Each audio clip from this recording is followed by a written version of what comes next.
the land that was bought by the city for the new regional sports complex. For more on the story, we talked to some of the city commissioners about why they bought it and what it will do for our community.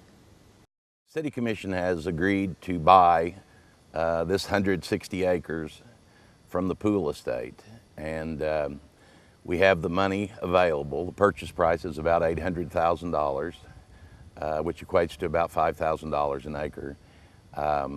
It is, again, in my opinion, the site for the regional park when you can see the entire community from here, including the interstate. So I think it's got great visibility for our visitors. Basically, we have the cash on hand to buy the property. The next phase will be, well, actually the project will be phased in a number of phases. I'm hopeful we can make an initial stab of maybe $5 million or so to get the first phase of what could be 3 or 4 phases complete.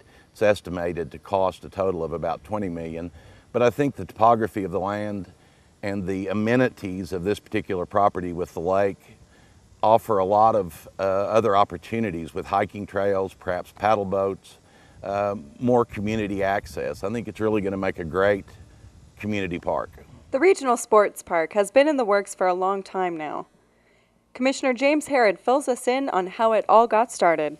I think 10 years ago was one of the big four, and it was a dream of the commission then and former city manager Terry Powell.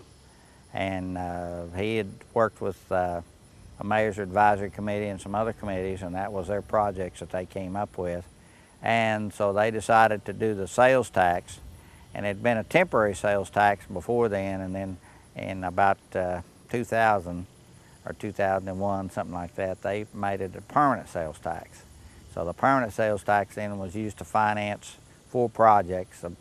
Part of it went to Bell Street, part of it went to the Expo Center, part of it went to the water plant, and the 4th project was the regional park. Now this money was set aside in the original bond issue, so it couldn't be spent for any other thing except design or for some purpose of the regional park.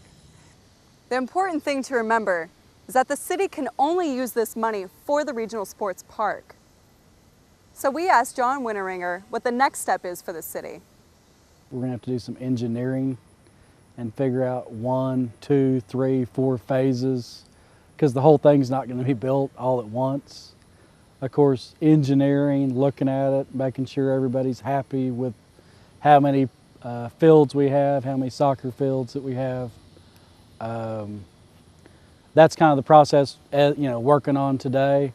I don't think people fully understand the impact of not only soccer tournaments, but baseball tournaments on the community. I'll tell you what, we're very excited. Being a father of 2, the regional sports park brings a lot of opportunities that we've never had before in this community. It's much more far-reaching than just my children. I think that the community is going to benefit, and the opportunities that we'll have from this, are astronomical. We're very excited. I think the proximity of this particular property to the hotels, primarily located on I-40, is huge. My real gig, I guess, from 9 to 5 is a product called Key Magazine, which is a visitor's guide. And as we were distributing through Oklahoma City, particular hotels along Memorial and throughout Edmond were asking for additional supplies because of a tournament that was being held there. And what we found was there were over 20 hotels involved in that tournament that were at capacity, actually oversold in some cases.